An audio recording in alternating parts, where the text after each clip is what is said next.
Salutations dépositaires et rôlistes de Halo, ici Sierra Jack 115, fondateur de l'équipe Reclaimer Studio et chef de projet sur le jeu de rôle Halo Héros et Hérétiques. Alors, permettez-moi tout d'abord de m'excuser pour la qualité de cet enregistrement qui n'est sans doute pas à la hauteur des youtubeurs que vous avez l'habitude de regarder. Je dois vous avouer que je suis nettement plus à l'aise à l'écrit qu'à l'oral et il s'agit là de ma toute première vidéo du genre, donc soyez indulgents s'il vous plaît.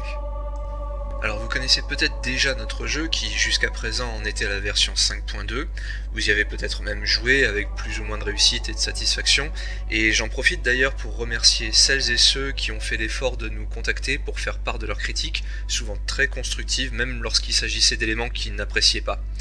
Grâce à vous, nous avons pu rassembler un grand nombre d'avis et d'idées pour comprendre ce qui n'allait pas, ce qu'il fallait rajouter, changer ou améliorer, et c'est pourquoi aujourd'hui je viens vous présenter ici le résultat de ce travail.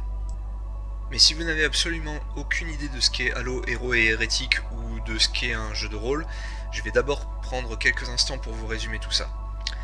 Et la meilleure définition que je puisse donner d'un jeu de rôle, c'est qu'il s'agit d'une fanfiction interactive à plusieurs, et à l'oral. Donc c'est le moment de prendre des cours de théâtre les gars.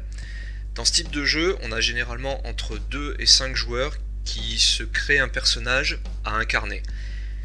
Et qui ensuite suivent des consignes données par un dernier joueur qui lui n'a pas créé de personnage mais qui tient le rôle de maître de jeu, ou plus simplement de MJ. Alors le MJ n'a pas de personnage de héros à proprement parler, mais il contrôle tout le reste de l'univers fictif dans lequel les joueurs, ou plutôt leurs personnages, vont devoir accomplir leurs aventures. Ce qui veut dire qu'il a, en gros, pouvoir de vie et de mort sur eux, mais c'est pas le but. Son but à lui, c'est de leur faire vivre justement des aventures extraordinaires. Toute l'histoire est ensuite racontée entre les différents participants, et dès que l'un d'eux souhaite tenter une action un tant soit peu difficile ou délicate, la réussite ou l'échec de cette action est déterminé par des jets de dés. Alors l'exemple typique d'action qui nécessite de lancer les dés pour savoir si elles sont réussies ou pas, c'est tout ce qui entoure les combats, parce que dans ce genre de situation, l'ennemi il se laisse pas faire, et c'est pas toujours facile de le toucher. Donc typiquement, je suis un soldat du NSC, j'ai un fusil sniper S2AM dans les mains.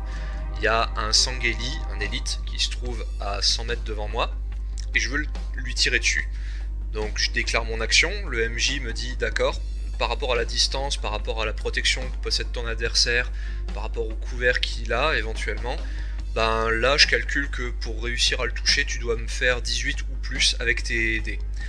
Donc je lance mes dés, si je fais 18 ou davantage, je l'ai touché, et si je fais moins, je le rate. Alors bien entendu, dans les vraies règles, c'est pas aussi simple que ça. Il y a tout un tas d'autres facteurs qui viennent s'ajouter au degré de difficulté que vous demande le MJ et qui peuvent soit vous aider, soit vous handicaper. Mais au moins là, vous avez compris le principe. Bon, maintenant que cette introduction est faite, venons-en au jeu lui-même et à la raison pour laquelle j'ai décidé de faire cette vidéo de présentation.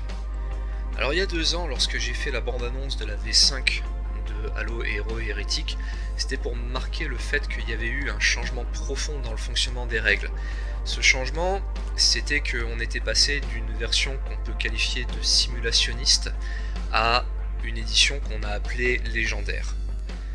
Alors la principale différence entre ces deux éditions, c'est que avant la V5, le système simulationniste consiste en gros à simuler le monde réel, c'est-à-dire reprendre les lois de la physique telles qu'on les connaît aujourd'hui et essayer de les respecter au maximum dans l'expression des règles du jeu.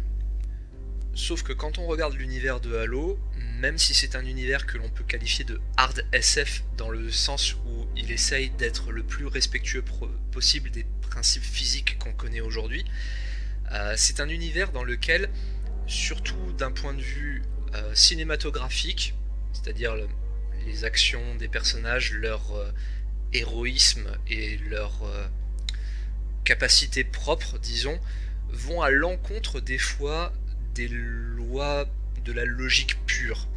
Et justement, le meilleur exemple pour illustrer ce principe, c'est justement la chance absolument légendaire du personnage de John 117, qui est évoqué au début de Halo 3 et dont on entend beaucoup parler, surtout dans le bouquin La chute de Reach, qui explique pourquoi est-ce qu'il a été recruté dans le programme Spartan 2, pourquoi est-ce que Cortana l'a choisi pour être son porteur, et pourquoi est-ce que surtout il a survécu à tout ce qu'il a connu dans le déroulement de la guerre.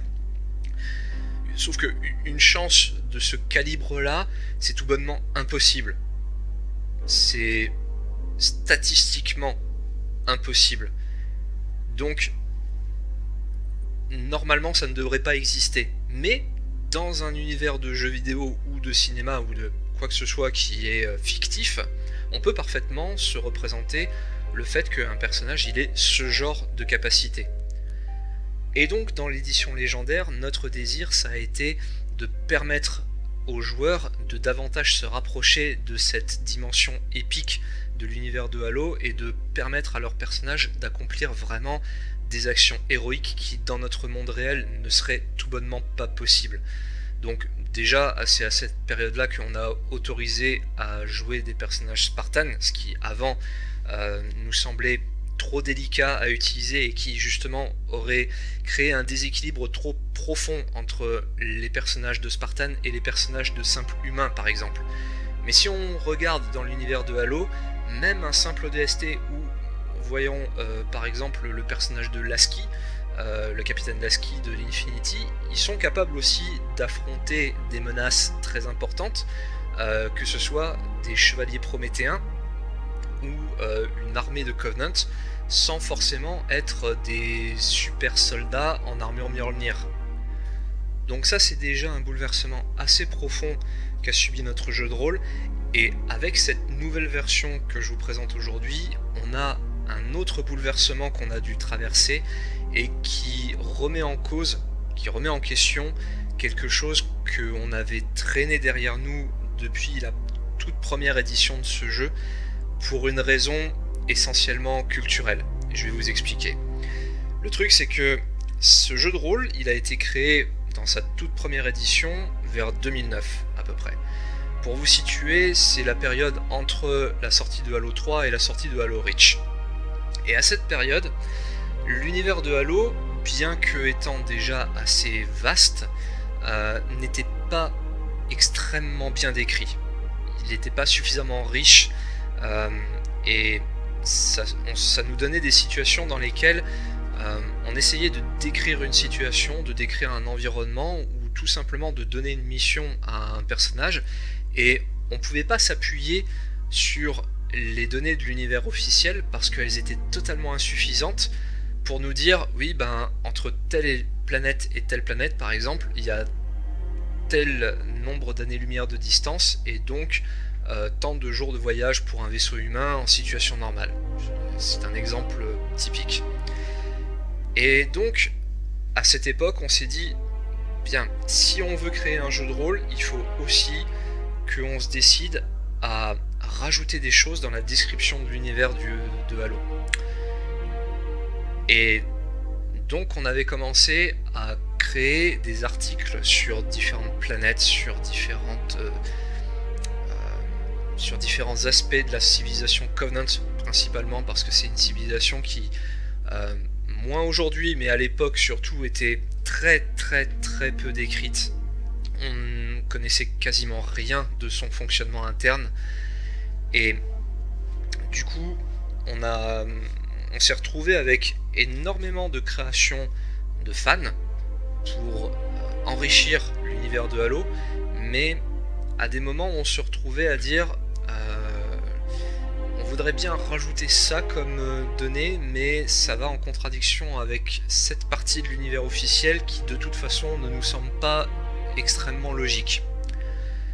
Et notre décision au bout d'un moment ça a été de dire bon, l'univers officiel on va s'en séparer définitivement et on va créer notre propre version de l'univers de Halo, une version alternative dans laquelle on va pouvoir faire ce qu'on veut, on va conserver un certain nombre d'éléments de l'univers officiel et on va en modifier d'autres pour ensuite en rajouter énormément plus. Et c'est comme ça qu'est née notre encyclopédie de l'univers alternatif Halo Evolved. Mais l'erreur que nous avons faite à l'époque, ça a été de fusionner ensemble les projets de Halo Evolved et de Halo Héros et Hérétiques. C'est-à-dire que nous avons inséré dans le jeu de rôle les noms, les codes et les structures que nous avions inventés pour notre univers alternatif, même s'ils allaient en contradiction avec l'univers officiel. Car pour nous, à cette époque, cela semblait totalement impossible de créer ce jeu de rôle sans avoir à faire appel à cet univers alternatif, parce que l'univers officiel était totalement insuffisant pour ça. Mais le pire, c'est que cet éloignement que nous avons pris avec l'univers officiel de Halo, il s'est accentué avec l'arrivée de 343 Industries et la création de Halo 4, dans lequel l'univers officiel de Halo a connu énormément de changements qui ne nous ont pas tous plu. Ça, il faut bien l'avouer. Il y a eu une division très forte de la communauté des fans lors de la sortie de Halo 4, qui s'est accentuée encore davantage avec la sortie de Halo 5 pour plusieurs raisons. Et l'équipe de Reclaimer Studio s'est principalement placée du côté des, disons, anti-343 Industries, pour faire simple. Ce qui ne veut pas dire pro-Bungie, parce que nous n'étions déjà pas pro-Bungie complètement à l'époque. Je rappelle que la première édition d'Halo Héros et Hérétique est sortie en 2009. Et donc, nous avons décidé de continuer notre travail sur Halo Evolved en piochant quand même les quelques bonnes idées que 343 Industries continuait à créer de son côté, mais tout en nous plaçant clairement en opposition avec l'univers officiel. Et cette prise de position a créé une forme d'aveuglement qui nous empêchait de voir clairement ce qui se passait de l'autre côté de la barrière. C'est-à-dire que même si nous faisions très attention à toutes les nouvelles sorties, en termes de jeux vidéo, en termes de livres, en termes de création cinématographique, nous les voyons toujours avec une critique exacerbée, en voyant surtout les côtés négatifs et pas toujours les côtés positifs, et en ne parvenant pas toujours à comprendre pourquoi est-ce que une grosse partie de la communauté des fans de Halo apprécie cette nouvelle création. Puis il y a eu l'annonce de Halo Infinite. Et cette annonce n'est absolument pas anodine pour nous. Pas dans le sens où il y aurait une victoire de la vieille garde des fans de Halo sur les nouveaux fans, pour faire simple, avec un retour de l'ancien design et tout un tas de choses. Non, c'est pas ça le but. Ce que nous voyons principalement, c'est l'opportunité de créer une réconciliation entre justement les deux camps de cette communauté. Parce que même s'il y a des choses sur lesquelles on continuera de ne pas être d'accord, les choses qui nous unissent sont plus fortes que les choses qui nous séparent. Et donc nous avons pris un regard critique sur notre propre travail, sur notre responsabilité dans la division qui existait dans la communauté de Halo. Et nous avons compris que c'était très orgueilleux de notre part d'essayer d'imposer l'encyclopédie de Halo Evolved au travers de notre jeu de rôle, et qu'il fallait totalement séparer les deux projets. C'est pourquoi, alors que nous nous préparions à sortir une V5.3 qui était progressivement devenue une V6, à cause de tous les changements que nous continuons d'accumuler à droite à gauche, ce nouveau changement de direction nous a amené à créer directement une V7, qui sera probablement la version vraiment définitive de ce jeu de rôle, et dans lequel toutes les règles et créations spéciales qui étaient liées à notre univers alternatif de Halo Evolved sont complètement retirées du livre de règles, pour que celui-ci soit adapté à tous les fans. Ceux qui se basent sur l'univers officiel et ceux qui utilisent Halo Evolved, totalement ou partiellement, peuvent librement utiliser les mêmes règles. Ça ne veut pas dire que nous allons abandonner complètement Halo Evolved, il sera toujours disponible pour ceux qui souhaitent l'utiliser, mais il sera en option, et il ne sera plus intégré directement dans le livre de règles. A la place, nous vous proposerons des documents annexes que nous désignerons sous le terme de Alter Codex, pour bien préciser que ce sont des documents liés à Halo Evolved et non pas à l'univers officiel. Et maintenant, pour terminer cette vidéo et remercier ceux qui ont eu la patience d'écouter jusqu'ici, je vous annonce que la V7 de Halo Héros et Hérétique est disponible en téléchargement libre sur un lien donné dans la description de cette vidéo, ainsi que sur le site officiel de Reclaimer Studio. Vous pouvez donc dès à présent tester cette nouvelle version et nous envoyer ensuite vos commentaires afin que nous puissions les prendre en compte pour d'éventuelles modifications d'ici à la version finale.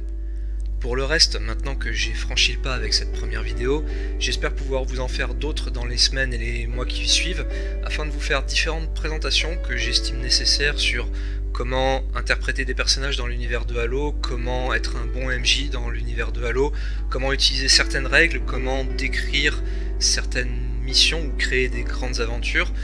Voilà, des sujets qui me trottent dans la tête et que j'espère pouvoir vous donner dès que je le pourrai. Voilà. D'ici là, je vous souhaite de bonnes aventures et je vous dis à bientôt. C'était Sierra Jack 115.